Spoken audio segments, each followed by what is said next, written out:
This is just a sample of the audiobook. To get the complete audiobook, access the link posted in the first comment. Then there was that cold day in January 1952, I will long remember. He called me to his office and said, "I hate to do this to you, Ted, but I'm sick. Just feel terrible. And they don't know what's wrong with me.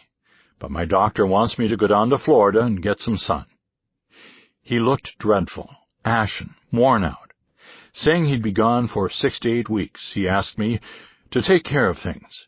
He brought me up to date on pending matters and then rose from his desk, put both hands under a huge pile of unanswered mail, and then with a big grin spreading across his Irish face, dumped the letters in my lap and said, "Well, you can get started on these."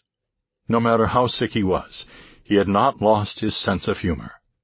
In late June, 6 months later, Kavanaugh's 6-year term in office was completed. There was no search for a successor, no committee meetings, nothing of that sort. The decision was made by our religious community, headed by Father Ted Mailing, the provincial, with, I'm sure, the strong advice of John Kavanaugh. At the end of our school year's annual retreat, Father Mailing once again handed out our obediences. This time, however, he had forewarned me and asked me whom I would want as my vice presidents. Nevertheless, my stomach flipped over when I heard him announce, "Ted Hesburgh, President." Perhaps no one in the room was surprised, for it was fairly obvious that I had been groomed and tested for the job over the past 3 years as executive vice president. But I was shaken with an attack of nerves. I had turned 35 just a month earlier. Fortunately, Father Mailing also appointed all the men I had requested as vice presidents. As we walked out of the chapel, Kavanaugh reached into the pocket of his cassock and pulled out the key to his office and handed it to me. "By the way," he said, "I promised to give a talk tonight to the Christian family movement over at Veterans Hall. Now that you're the president, you have to do it. Good luck. I'm off to New York." Just like that, I was president of the University of Notre Dame. No convocation, no installation, no speeches. Just go right to work.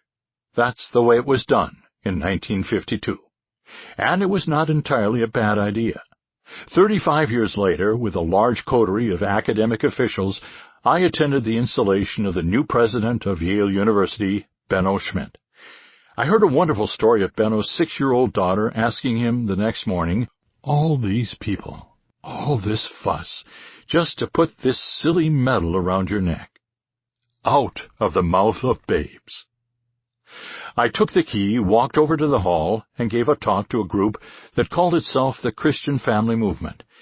It was my first official act as president of Notre Dame, and fortunately, it also turned out to be the launching of a new national movement.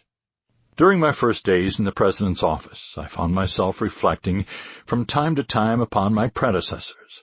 Through them, I could trace back how Notre Dame had changed over the years, very much through the personalities, outlooks, and abilities of the priests who had served in this office. When I arrived at Notre Dame in 1934 as a freshman, the president was John O'Hara.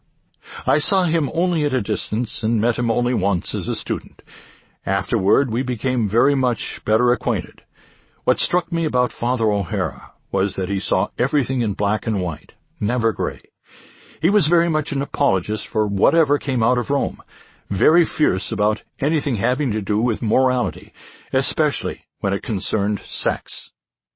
The tales about his going to the library as the university chaplain and pulling certain sociology books off the shelves and actually disposing of them are true.